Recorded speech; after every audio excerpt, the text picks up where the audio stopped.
Good afternoon, traders. My YouTube viewers, I promised you I'll do some more short videos for you. So here's another one on New Zealand. I hope you guys are tracking the ones I do. I will do update on them, right? So quickly, I did the yen. The yen is at the top. I did the cat. It's not moving out of the correction as yet. It's still within the correction. I did this one on crypto. And these are random charts. Nobody's paying me to promote their crypto thing. So I just randomly chose one. That is this one because of where it is at the present moment. Go back to the 1 hour. It is still going down. So if we had bought it, I'll give you a quick update what we do in our room. So my traders would have bought under this low, anywhere here, right? You can either buy randomly or you can wait for a setup to buy. In this case, you can buy randomly. And if they did, they close the trade, right? We close this trade. And the reason you close that trade is because it's consolidating in here. If it consolidates here, it will make one more low. The same process, we will buy here.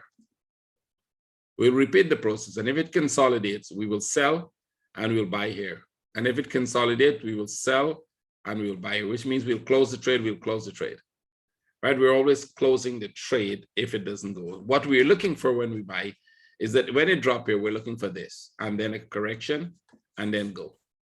Then you keep that trade. Even if it makes a sharp impulse and make a small one here, we'll keep the trade, right? We'll still be in the trade here. It will be at break even, an order to sell, and then we'll watch it go. And from there, we can add more buys onto it if you want. But since this is not spot trade, this is investment, you'll probably do one sum and you will keep it until it goes to the top, right? You will move an order to sell in case it's going to make a deeper pullback. That is what I'm telling you. I can't support on YouTube the full what we do in our room, on our trading room 5 times a day, right? This is about the 3rd time we're in the trading room here today. I'm in the 3rd time. My traders are in for the 4th or the 5th time already. And this is the New York session. And after that, I would leave and there will be another session again after that, which another of my senior traders will be running, right? So we can't do this in YouTube, right? This is only for within the group. So if you want to join us, you know what to do. Send me a Skype message. Let's go. Today I want to do for you a New Zealand dollar. And it's a quite interesting trade. I did a long term on all these trades before, and you should go take a look at it if you haven't. Let me give you the quick review of what we're looking at. This is the weekly chart. Now, we don't trade the weekly chart. So the weekly chart is only for an analysis, right? So you understand where we stand.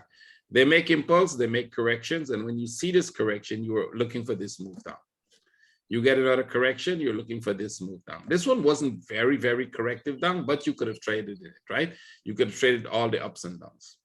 Now we made a very sharp move and we're coming down like this, see? So at some point, this one is gonna make a move up. Now you're not gonna get that big move. You're not gonna buy it here and keep it until it goes there. There'll be a lot of corrections in it, right? But for analysis sake, when it comes to the low, you start looking for buys, right? On the daily, we're in that correction and that's a huge tradable zone. As you can see, we have made one sell in it, we close it. We missed the sell this morning. Actually, we bought it this morning and closed it for break even, and we missed the sell, right? I came in a little too late and we didn't take the trade because we didn't get a flag, but I'll show you that trade. So what I'm looking at in the daily is that this is going to come back to this low. If you watch my previous webinar, I told you guys there's a high probability of this coming back here. Now, when it comes to this level, likelihood is it's going to go up. It could also do this and then drop again and then go up. Or do this and drop again and then go up. See, it will go up. That's the most important thing, that it will go up. Now, traders who are not wave traders like to say, well, you're saying it's going to go up and down, and that's what it does. If you think I'm saying that because that's what it does, it goes down, it go up, it goes down, it go up, it goes down, it go up, it goes down. Now, the question is not whether it go up and down. The question is, can you identify those patterns and take advantage of them? And that is what we do in our group. We identify the patterns and we take advantage of them. So in the 4 hour, we were buying, we were selling, we sold this. We bought a lot of them, we sold a lot of them. This was a sell. And in here, we closed the trade because we were anticipating. There were more sells in that, to be honest, more sells, close of trades. And we missed this one. This morning, we actually bought this, but that was a different strategy of buying this.